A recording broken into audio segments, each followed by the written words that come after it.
Salam alaikum, Azulfillawan. Bonsoir.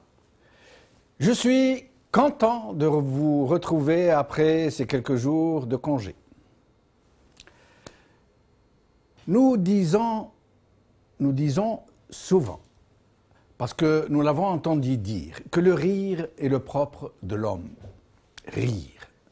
Cette façon d'exprimer des sons en cascade, en rafale, qui viennent de l'intérieur de l'être et qui expriment une sorte de jubilation. Pas toujours charitable par ailleurs, puisqu'on dit qu'on peut rire de tout. Personnellement, je pencherai plutôt à penser que ce qui est vraiment le propre de l'homme et qui le distingue du reste de la création est le verbe, la parole, les mots. Des vocables non pas seulement pour exprimer ses besoins et ses sentiments, mais des mots pleins de sens, comme autant de lames à double tranchant, des armes qui peuvent tuer, mais aussi ressusciter des peuples moribonds, des mots combattants, des mots tempêtes, des mots drapeaux. N'est-ce pas avec des mots ou à cause de mots que des hommes sont subjugués et que leur oppression est justifiée, parfois à leurs propres yeux? Des despotes ne se sont-ils pas servis du verbe pour tromper ceux-là même qu'ils asservissent? Les mots ne leur ont-ils pas permis de faire croire à leurs victimes qu'ils sont leurs sauveurs, leurs héros, les meilleurs et les seuls qui vaillent? Les mots ont bien plus de puissance qu'on ne pense. Ce n'est pas par simple penchant que ceux qui cherchent à dominer leurs semblables veulent tous, sans aucune exception, monopoliser la parole. Et ils cherchent à l'interdire aux autres, à tout mettre en œuvre, coercition et corruption et violence, pour contrôler les médias et tous ceux qui ont accès à l'expression publique. C'est bien parce que les mots sont décisifs qu'ils sont utilisés pour psalmodier la parole de Dieu, chanter les hymnes à la nation, déclamer des poèmes, écrire des livres qui ont marqué l'humanité et le temps. Les mots sont un arsenal ravageur, mais aussi une crue féconde, une arme redoutable entre les mains des despotes qui s'en servent pour tromper, pour enchaîner, pour avilir, pour habiller leurs crimes d'oripeaux menteurs.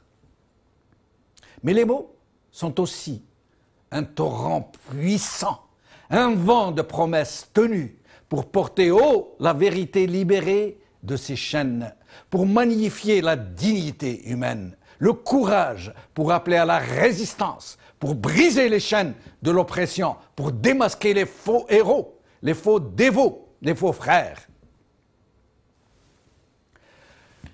Vous allez me demander pourquoi je vous parle aujourd'hui de ce sujet avec tant d'emphase. Pour plusieurs raisons, en fait, que je devais évoquer aujourd'hui.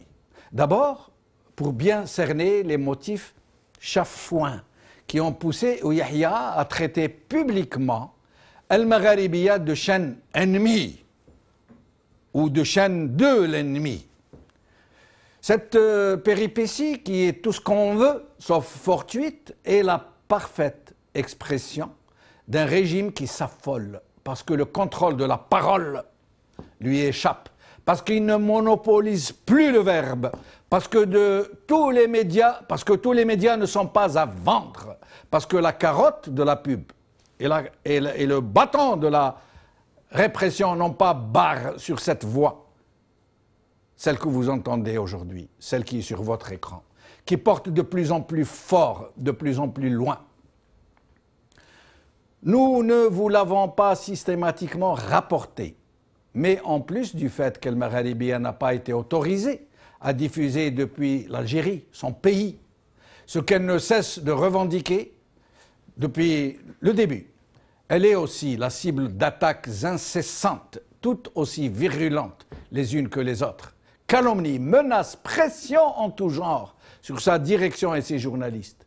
Cette ultime attaque de cet homme, qui passe pour être le plus emblématique produit d'un régime qui a volé la souveraineté du peuple algérien, qui l'a massacré sans état d'âme et qui le mène droit au mur, montre combien ces barons et ces nervis appréhendent une vraie prise de parole par le peuple et par ceux qui cherchent à le servir et non pas à l'asservir ni à se servir et non pas à le manipuler.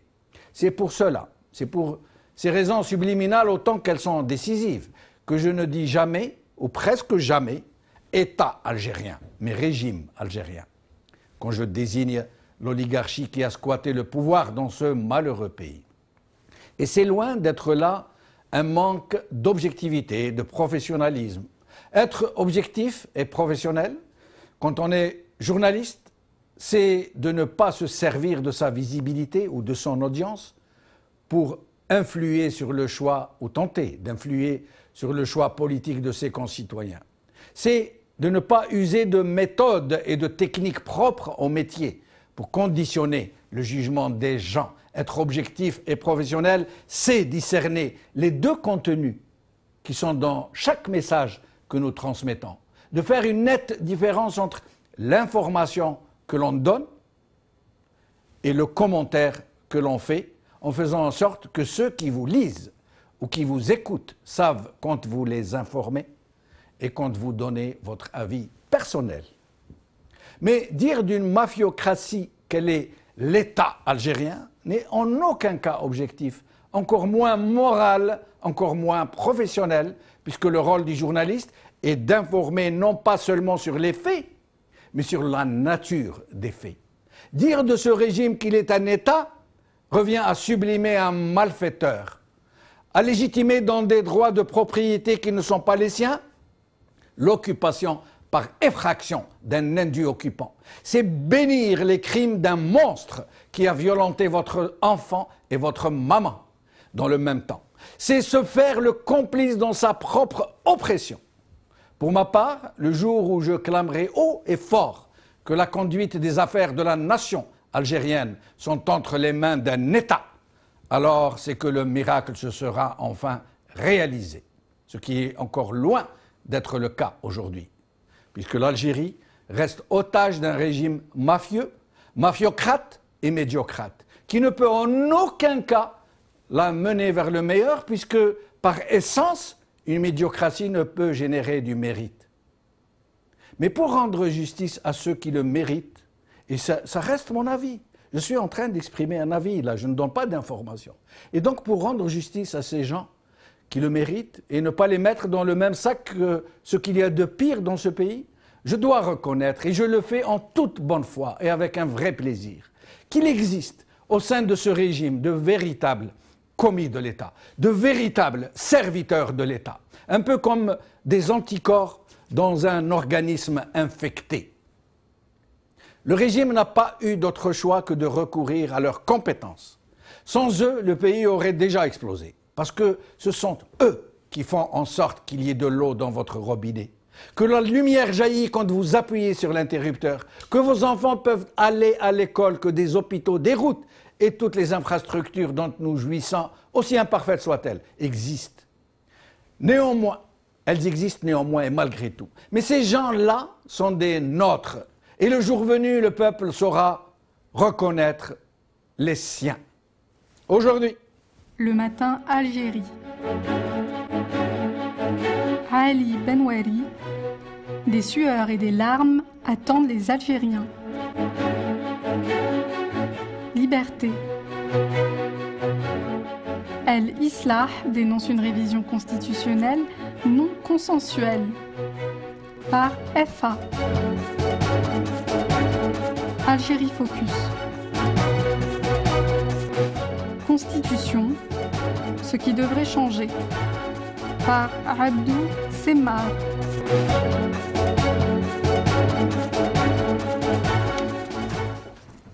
avec nous aujourd'hui, par ordre alphabétique, comme d'habitude, Yahya Bonouar, journaliste, Samit Zeri, documentaliste, Abdelaziz Mjahed, général-major à la retraite. Nous essaierons de donner à chacun le même temps d'intervention. Sami, alors Yahya Bounouar, merci d'être avec nous. Yahya Bounouar. Oui, bonjour et merci de votre invitation. Je salue vos téléspectateurs et bien évidemment les invités. Merci Yahya. Alors, pour commencer un peu par le sujet d'actualité par excellence, j'étais absent malheureusement la semaine passée, au moment où Bouteflika, entre guillemets, ou celui qui signe à sa place, a fait parvenir aux Algériens un message leur annonçant des choses et d'autres, et notamment que le projet de constitution donc, qui était concocté depuis des mois en dessous de la table était prêt à être révélé aux Algériens. Et curieusement, Bouteflika demande aux Algériens de garder leur calme, leur sang-froid. Pourquoi, à votre avis, une telle sommation? D'abord, le projet de constitution est annoncé par Bouteflika lui-même depuis le mois d'avril 2011, au plus fort de ce qu'on a appelé le printemps arabe. Tout le monde s'en souvient. Donc ça fait plus de 4 ans et c'est parti vraisemblablement pour 2016. Deuxièmement, la constitution en Algérie est violée et piétinée chaque jour par Bouteflika lui-même, mais pas seulement, par d'autres.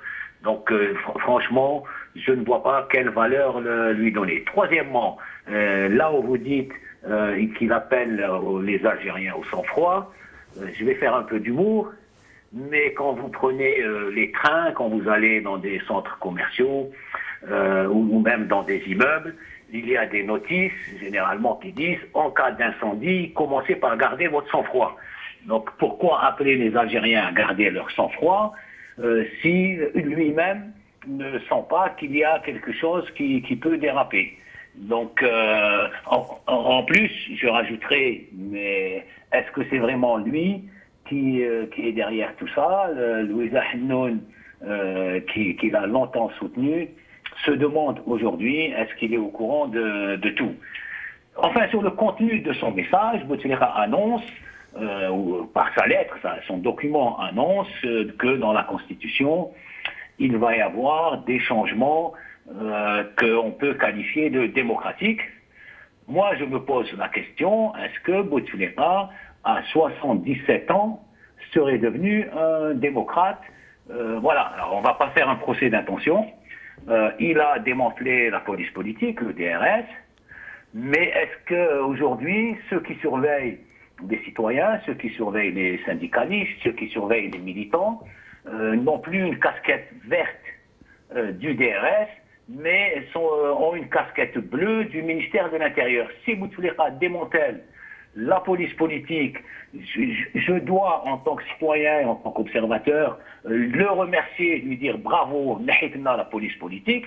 Si c'est pour la remplacer par une police politique qui dépend du ministère de l'Intérieur, à quoi ça sert? En tant que citoyen, être surveillé par une casquette verte ou une casquette bleue ne change absolument rien. Donc on demande à voir et à comprendre ce qui se passe. Mais sur le garder votre sang-froid, franchement, c'est une énigme, on garde notre sang-froid. Ça fait 50 ans que les Algériens gardent leur sang-froid, à part la décennie où ils ont perdu totalement leur sang-froid. Voilà, qu'est-ce qui se passe? Pourquoi il craint que les Algériens ne gardent pas leur sang-froid? Franchement, il faudrait le lui demander, mais évidemment, comme personne n'a accès à lui, ça va être très difficile. Restez avec nous, Yahya, cette décennie où les Algériens ont perdu non seulement leur sang-froid, mais leur sang tout court. Abdelaziz Mjahed, merci d'avoir accepté notre invitation. Merci. Alors, lors d'une récente intervention sur une autre émission, le Hadath, sur le Magharibiya, vous avez fait l'éloge du régime et parmi les étapes que vous considérez comme étant cruciales, vous avez cité ce dernier message aux Algériens attribué à Bouteflika. Alors, deux questions. La première, pensez-vous sérieusement que c'est bien Bouteflika Abdelaziz qui a lancé ce message?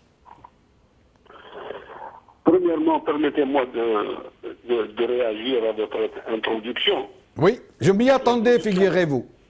لا لا على بالي لا لا كمان Mais je vous en prie, je vous en prie, je vous en prie. كمان سي ان ريكيزيتوار يا سي جمال Ah, c'est moi c'est ce que je pense et je vous laisse dire ce que vous pensez vous. لا لا شوف نعم يا سي جمال نعم. هذاك الريكيزيتوار مليح كون جا السيد اللي راك تهضر عليه معاك انا بوركوا تسمع فينا الهضره هذيك اللي يعني انا حشمت الكوبي.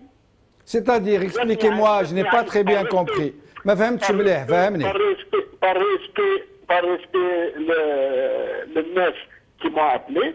Oui. J'ai pas osé couper, mais ça se fait pas. Écoutez, moi je vais vous dire une chose. Général-major Abdelaziz Mjad, moi je vais vous dire une chose. Moi je me suis exprimé. Moi je n'ai jamais caché que je suis un journaliste d'opinion. Libre à vous. Libre à vous. Si c'était le sujet, marhaba. تفضل. Si c'était le sujet, il n'y a aucun problème. Non mais allez-y, exprimez-vous. Vous êtes libre, كلش. قول لي en quoi j'ai tort. قول لي en quoi par exemple ce n'est pas une mafiocratie, en quoi. C'est pas le sujet. Oui. Je suis pas l'avocat à Nasrin. D'accord alors. Dans ce cas, pourquoi vous me dites pourquoi? Mais vous que j'ai assisté à un réquisitoire d'un procureur. Normalement, la partie l'autre تكون حاضرة. Eh ben, il y a vous, c'est Abdelaziz. أنا je parle au mon nom, je défends أنا خاطيني, je peux pas parler au nom des autres. Moi, je lance publiquement une invitation à tous les gens du régime qui veulent venir dans mon émission. مرحبا بهم. Voilà. D'accord, tu as lancé comme l'invitation. ما جاوبكش. ما جاوبوش ما يجيوش قناة العدو. Choisissez un autre jour. C'est Abdelaziz, si on en venait à cette question, d'après vous, est-ce que c'est Abdelaziz Bouteflika qui a lancé ce message? Vous m'avez posé une question. Oui. Indirectement, Goutli, vous avez défendu Kada Wakala. Ça? Oui.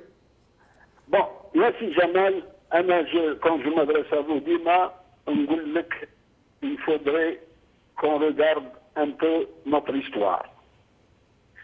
أنا كي نشوف la lettre تاع 1er novembre. Je fais appel à ma mémoire ونتفكر باللي le contenu تاع la lettre هذه si vos souvenirs sont bons et votre mémoire ما زالت تشفى l'appel des 18 en 1988. Reprenez l'appel des 18 en 1988 où chouf qu'est-ce que les 18 personnalités bénéficient ceux qui ont déclenché le 1er novembre Ben Toubel Allah yarhamou Sherif Belkacem et les autres, qu'est-ce qu'ils ont demandé avec l'appel? Ils ont lancé un appel, ils ont demandé l'organisation d'une conférence nationale, ils ont demandé le respect des libertés politiques et individuelles, ils ont demandé le respect des institutions. Qui me chauffe 88 jusqu'à aujourd'hui, qu'est-ce que j'ai dit, et je le répète encore une fois, à partir de l'appel le 18 1988 on a vu en 92 Boudiaf Allah yarhamou en 6 mois il a fait un pas l'appel à tous les Algériens. On a vu Kafi Allah yarhamou aussi avec Dr Youssef Khatib la conférence du consensus national. On a vu le président Zarouel le dialogue national et Bouteflika est venu, il a complété. Maintenant, إذا كان تحبوا on efface l'histoire, ما عندناش la gomme تاع l'histoire يا جمال أخويا. Là, on ne l'efface pas, mais on essaie de la décortiquer, de comprendre ce qui se cache derrière. يا سي جمال. أنا تفضل. شوف أحكم l'histoire de l'Algérie, la trajectoire نتاعها من البروغرام تاع l'Étoile nord-africaine لليوم en passant par l'appel du 1er novembre, la proclamation تاع 19 juin 65, l'appel les 18 en 1988. وشوف quelles sont les étapes. Donc, est-ce que les étapes on peut les nier? أنا نقول باللي personne ne peut nier des faits historiques كاينين من هنا. Tout le monde peut vérifier. سامحني, excusez-moi, c'est Abdelaziz. Moi, je vais vous poser une question. Généralement, on juge l'arbre à ses fruits et pas l'inverse. Oui. Or, aujourd'hui, les fruits, c'est que ce régime a complètement dévasté ce malheureux pays. C'est le seul pays au monde, tenez-vous bien, c'est le seul pays au monde qui vit d'une monoressource, qui vit du gaz et des pétroles. C'est le seul pays au monde. Même Qatar, les pays du Golfe, le Brunei ont une diversification dans leurs ressources. L'argent des générations futures qu'on enlève de notre sous-sol et qu'on met dans les banques américaines. Notre école a été dévastée, notre université classée après la Somalie. Nos valeurs les plus essentielles ont été extirpées par ce régime. La corruption règne en maîtresse sur ce pays. Où sont les étapes? Quelles étapes?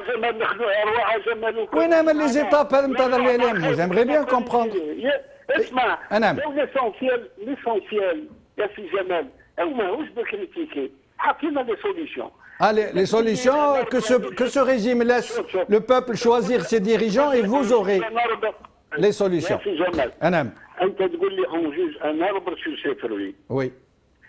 يا سي جمال الاربر هذا لو فروي راه قبو دون برونش. انا نحوس على السوكل، انا نحوس على لو فرون كومون تاع البلاد. ماهوش ان فروي ولا اون برونش. ان فروي اون برونش تقدر على بالك يتنحاو هذوك با بروبليم ما يقعدوش. مي لو فرون تاع الاربر هو اللي يبقى. Mais il y a beaucoup à dire. انا je parle pas de personne. Mais Abdelaziz Mjad, écoutez, excusez-moi de vous interrompre parce que vous êtes en train d'exploiter votre temps d'intervention. Moi, je vous conseille de répondre à la question et pour pouvoir aborder d'autres questions. D'après vous, est-ce que c'est bien Bouteflika Abdelaziz qui a lancé ce message ou c'est quelqu'un d'autre qui l'a lancé, qui l'a signé Abdelaziz Bouteflika? Je vous ai répondu. Oui. Je considère que c'est une étape, l'élan et la trajectoire nationale qui répond à des demandes qui sont inscrites dans notre histoire. Donc, qui a signé, qui n'a pas signé, c'est le problème, c'est pas ça, pour moi. Est-ce que ça va dans le sens de l'histoire ou là? Là, mais c'est Abdelaziz Mjad. 1927, c'est ça. Abdelaziz Mjad, si ce n'est pas Abdelaziz Bouteflika qui a signé ce message, qui est signé, c'est secondaire selon vous. C'est secondaire. Si je c'est possible. Mais non, on ne demande que ça. On demande qu'à ceux qui s'expriment publiquement pour qu'on sache que c'est lui. Ceux qui l'ont approché, ceux qui l'approchent peuvent répondre. Je ne suis pas près de lui. Mais là, on profite de l'occasion pour lui demander de recevoir Al-Magharibiya pour prouver au reste du monde qu'il est en bonne santé, qu'il signe ses messages et qu'il donne des instructions. Mais restez avec nous, Abdelaziz Mjad. Je reviens à vous dans un instant. Alors, Sami Dzeri. Bonsoir Jamaldine, à vous, à vos téléspectateurs et à vos honorables invités. Merci Sami Dzeri. Alors, Sami, votre lecture sur ce message que Bouteflika aurait adressé au peuple algérien et dans lequel il avertit que les Algériens devront garder leur calme, garder leur sang-froid quand le projet de la Constitution sera rendu public. Bien sûr, l'annonce de garder le sang-froid parce qu'on rentre dans une phase de turbulence et de l'incertitude. Il est bien évident qu'on annonce des jours pas vraiment meilleurs. Pour ce qui concerne le projet de la révision constitutionnelle, comme il l'annonce, c'est un projet. Or, c'est le premier mensonge car le projet date de avril 2011 qui a été annoncé à l'époque et on sait dans quel contexte. Il a été essayé de concrétiser par Ben Salah en 2011 et après l'élection présidentielle par Ouihia qui a finalisé cette consultation par la rencontre de Madeleine Mzarag comme homme politique, comme personnalité nationale à la présidence. Deuxième chose qui est très importante, donc le lancement de la révision, de la révision annoncée, c'est à la veille du 1er novembre. C'est-à-dire on place cette révision dans un contexte symbolique parce que le régime a perdu toute crédibilité. Deuxième chose, l'annonce des promesses. Comme d'habitude, on nous promet une démocratie plus apaisée, selon le communiqué de la présidence. Troisièmement, le changement apporté à la nouvelle monture constitutionnelle. On nous parle de changements apportés à la Constitution. Mais par contre,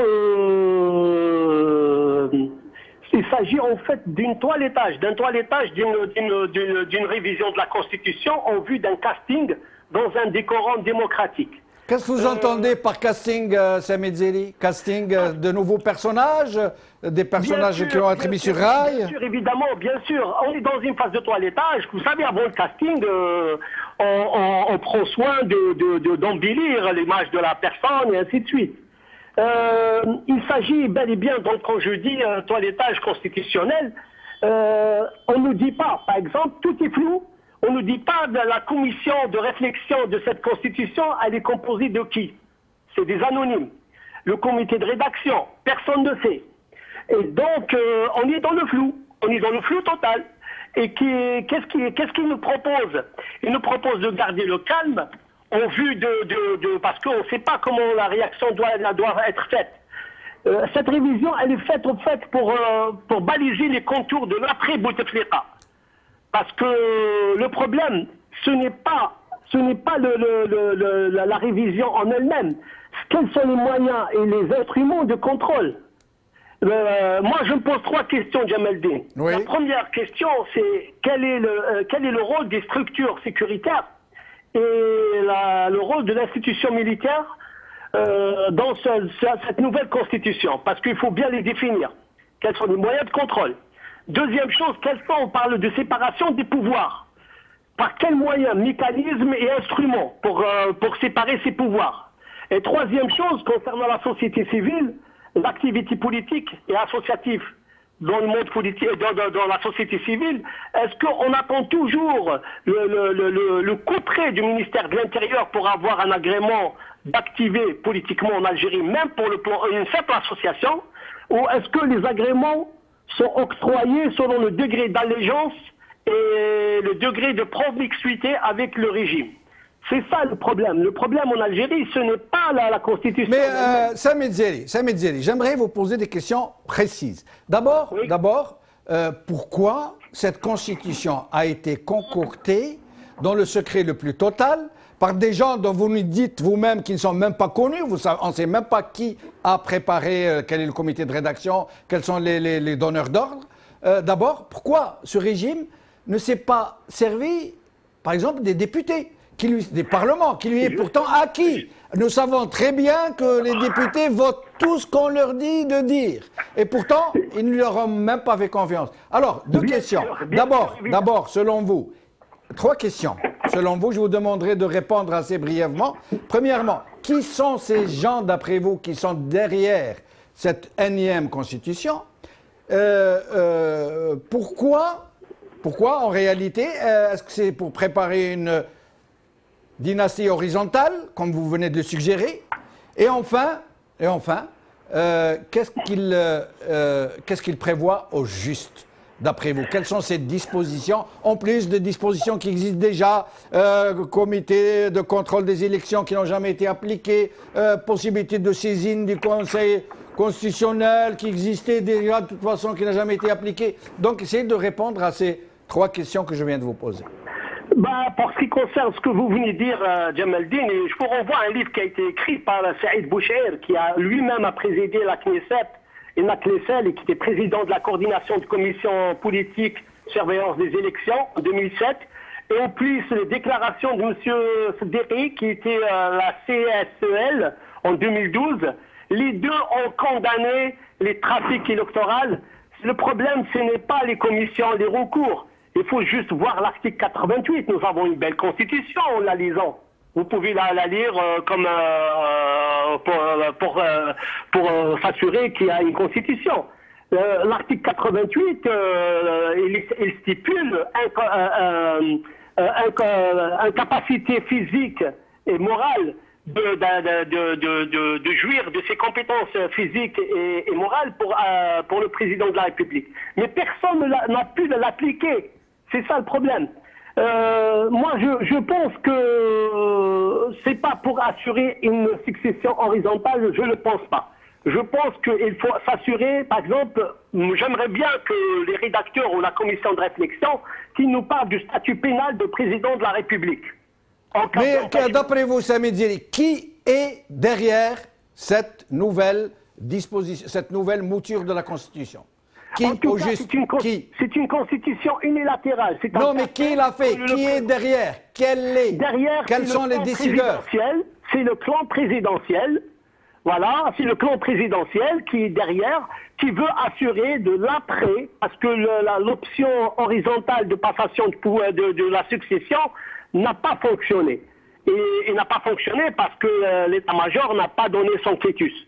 Mais maintenant, il faut aussi s'assurer parce que il y a 800 milliards d'entrées et on n'a rien vu. Une autoroute Est-Ouest, on sait qu'est-ce qu'elle a donné, des projets qui caracolent. Donc c'est normal qu'ils veulent assurer leur survie, l'après Bouteflika. Moi, je ne vois pas d'autre que ça. Restez avec nous, Samid Zili. Yahya Bounoir, pour appeler un chat un chat. Beaucoup de gens pensent que toutes ces dispositions sont l'œuvre de Saïd Bouteflika, pour appeler un chat un chat. Et beaucoup de gens pensent que tout ça, c'est pour préparer son accession au pouvoir, parce qu'il ne peut pas faire reposer un tel pouvoir sur le sort d'un homme qui est très malade. Mais d'autres personnes, non moins sensées, pensent que c'est complètement exclu, qu'il n'est pas possible que les Algériens puissent accepter une telle succession. À votre avis?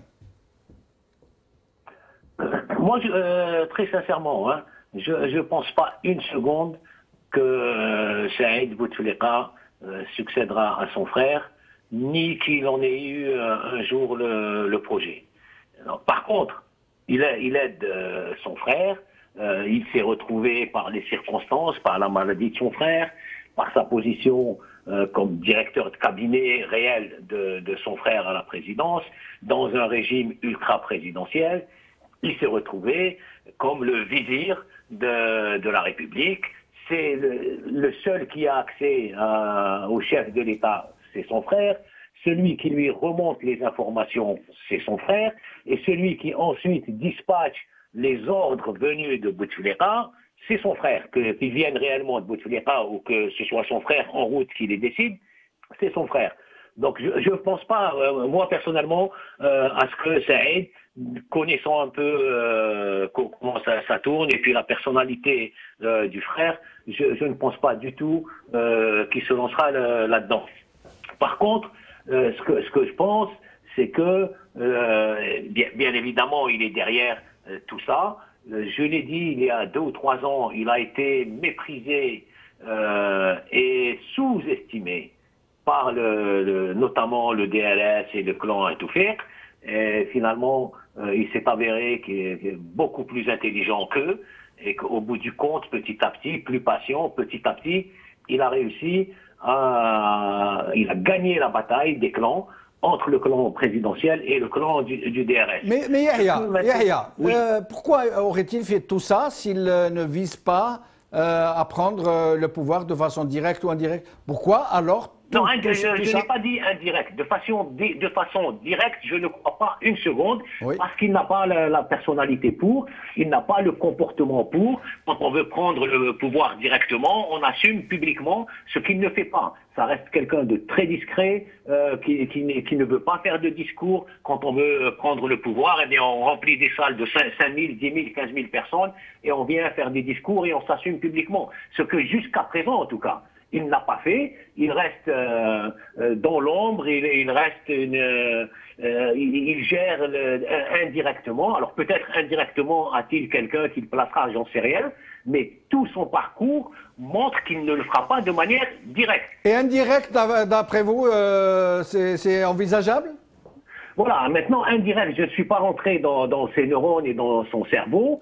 Je m'imagine que quand ça fait maintenant 17 ans qu'il est au pouvoir, soit indirectement au début comme simple conseiller de son frère, puis directement depuis la maladie de son frère, je pense qu'il a envie d'y rester, il a envie de gouverner, il a envie de diriger, il a envie de nommer les gens, de dégommer les gens, il est en train de gérer par délégation, entre guillemets, le pays en donnant des instructions à droite et à gauche, et puis il y en a qui l'appellent, et tout le monde le sollicite, donc il a pris goût. Comment il renoncera à tout ça, j'en sais rien. Est-ce qu'il va mettre quelqu'un d'autre? Est-ce qu'il prépare quelqu'un d'autre? Je n'en sais rien. Mais bon, voilà, après, peut-être essayer de l'inviter. S'il écoute votre émission, lancez-lui une invitation en direct et posez-lui toutes ces questions et il y répondra s'il veut. Elle est lancée, voilà. Elle est lancée, Yahya, elle est lancée. Elle a déjà été lancée plusieurs fois, mais en vain, et ça sera toujours en vain. Mais Yahya, si à Dieu ne plaise, parce que nous ne souhaitons la mort à personne, Abdelaziz Bouteflika disparaît du jour au lendemain. De quelle façon Saïd Bouteflika pourrait-il prendre le pouvoir de façon indirecte si la façade derrière laquelle il tire les ficelles n'est plus là? Bien, écoutez, très franchement, c'est un jeu complexe.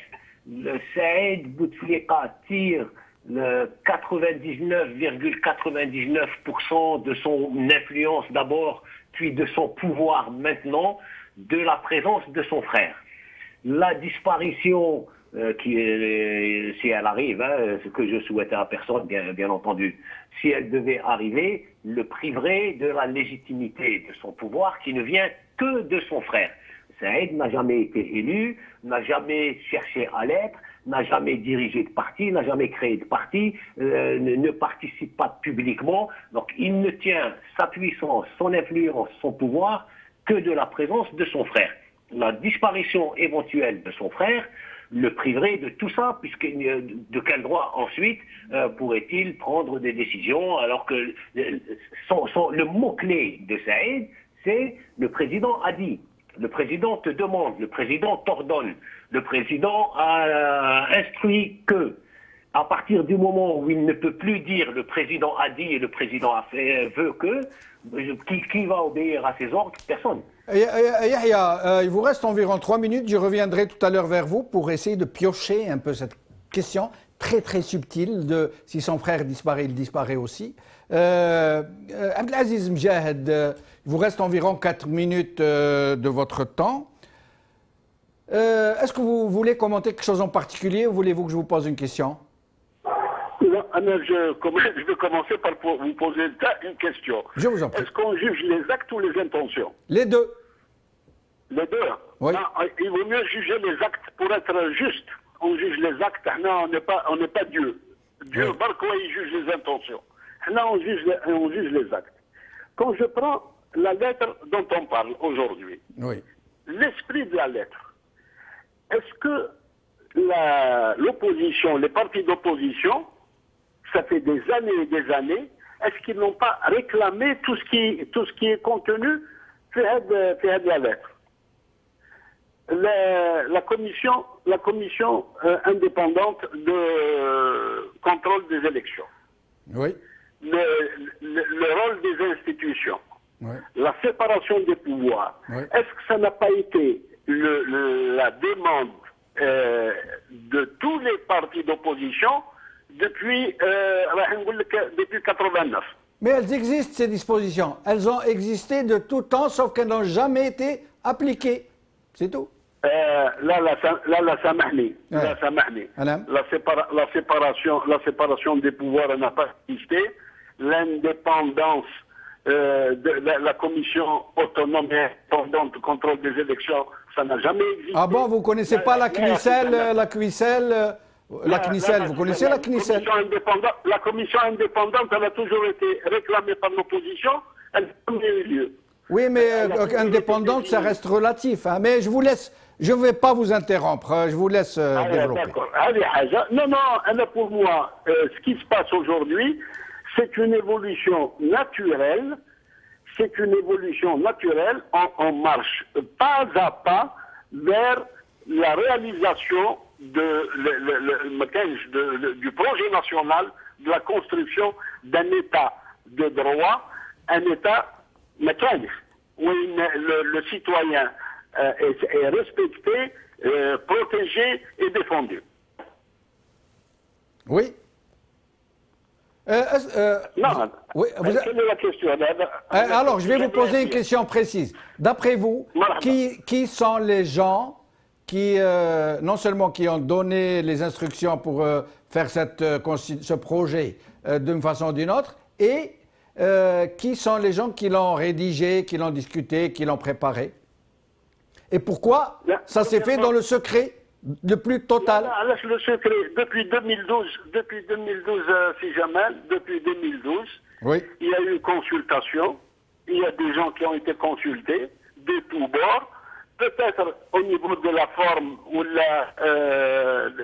dans l'exécution, il y a des choses à parfaire, c'est possible.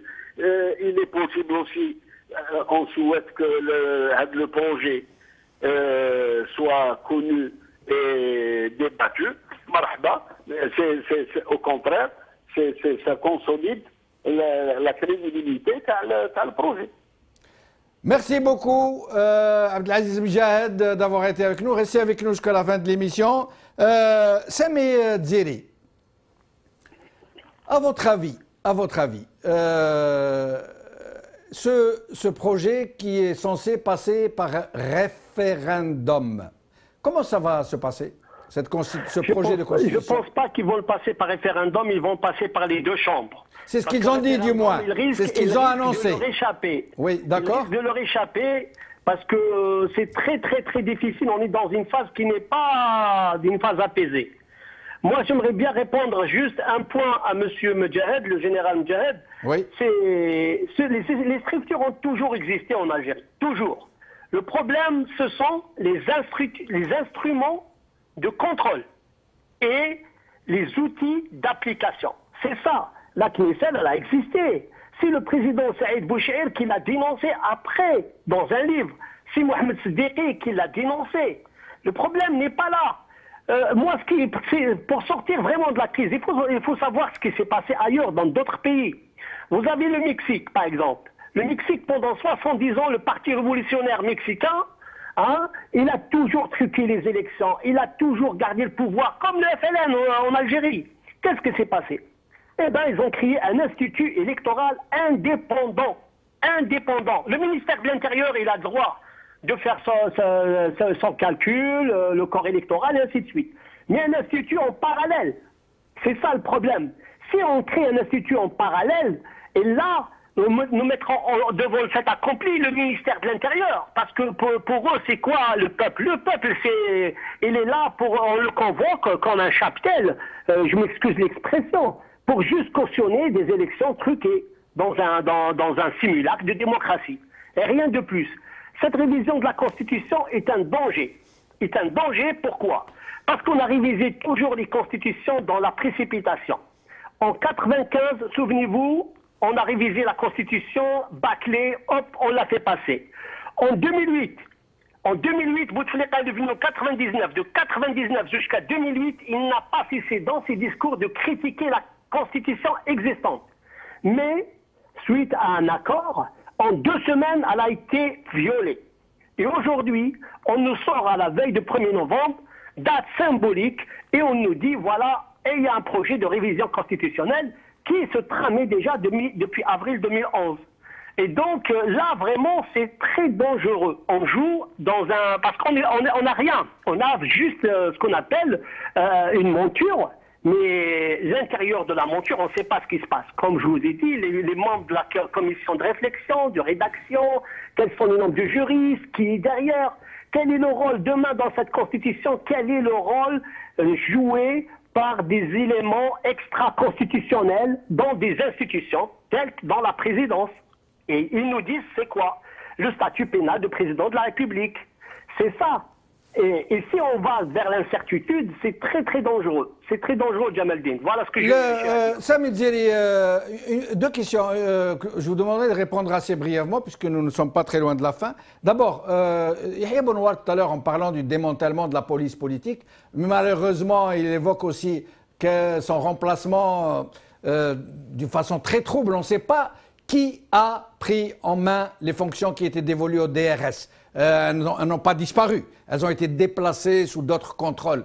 D'après vous, ça se passe comment, ce genre de déplacement en sourdine et en souplesse de telles prérogatives qui ont empoisonné le climat politique du pays depuis tellement longtemps? Certes, on est passé par un état DRS au DRS tout court. Tout simplement parce que le DRS, il a bloqué la révision de la Constitution de 2011 jusqu'à 2014. Maintenant, on a créé un service, on l'a intégré à la présidence, tout l'état-major conserve ses services à lui. Moi, j'aurais bien aimé que si on veut vraiment aller vers l'état démocratique ou l'état des droits, parce que moi je revendique pas l'état civil, comme il le revendique Saïd Ali, moi je revendique un état de droit, tout simplement. C'est de créer une agence centrale de renseignement, et avec des renseignements dans chaque secteur, avec ses compétences, ministère de l'Intérieur, la Défense, elle aura ses services à elle, la présidence, elle aura l'extérieur et l'intérieur, et ainsi de suite. Et puis, il y a une coordination des services. Et ça se passe dans la transparence. Les gens, ils peuvent venir à la commission de défense, à l'Assemblée nationale, pour poser des questions et tout ça. Mais malheureusement, tout s'est passé en sourdine, certes, et tout s'est passé en catimini, total. Pourquoi? Parce que il y a vraiment de brouillard dans ce système actuellement, tout simplement parce que l'instabilité institutionnelle, c'est l'instabilité institutionnelle, parce qu'on est passé d'un état DRS qui contrôlait tout à un état qui cherche à contrôler quelque chose. Ce qui se passe, c'est qu'il faut créer une culture politique de sécuritaire. C'est que nos services de sécurité, depuis le MALC jusqu'au DRS, avaient comme principe le contrôle. Et on passe du contrôle à la maîtrise.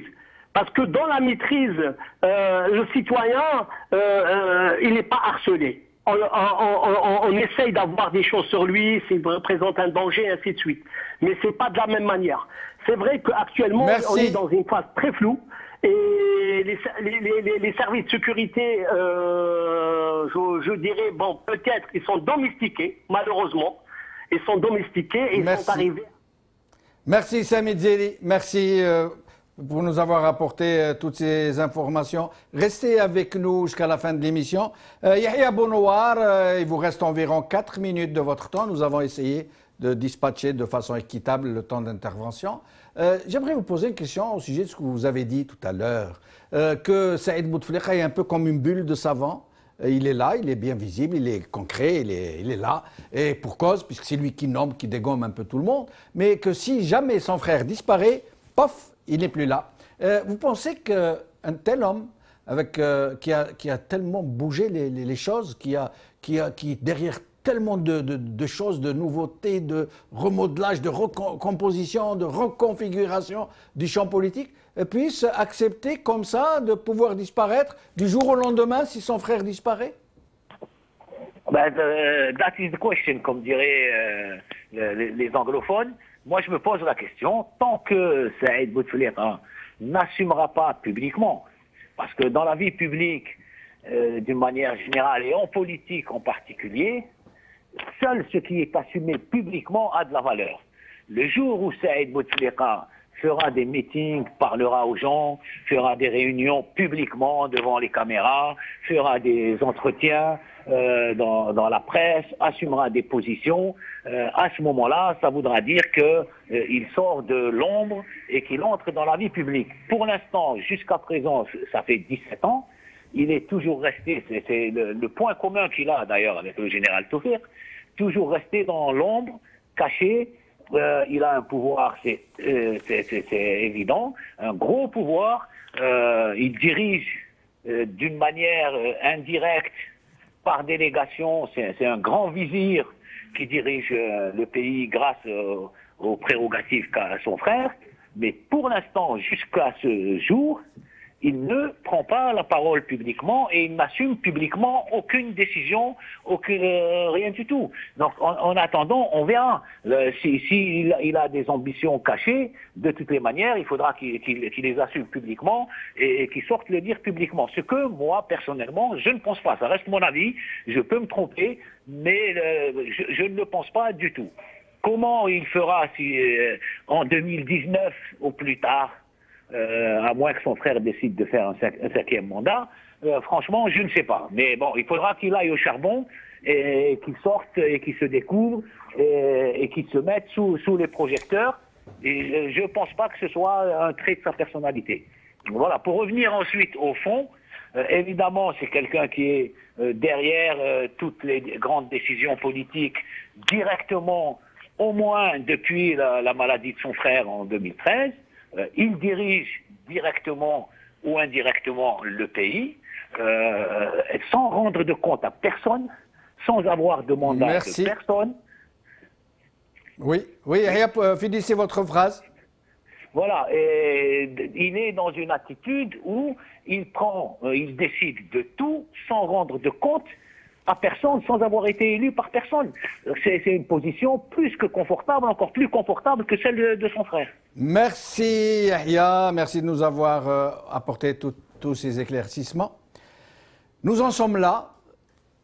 Nous pouvons ignorer que le pays est à une croisée des chemins. Nous ne savons pas très bien quel chemin va prendre le pays. Le seul moyen de le savoir, c'est que le peuple décide quel chemin il veut prendre.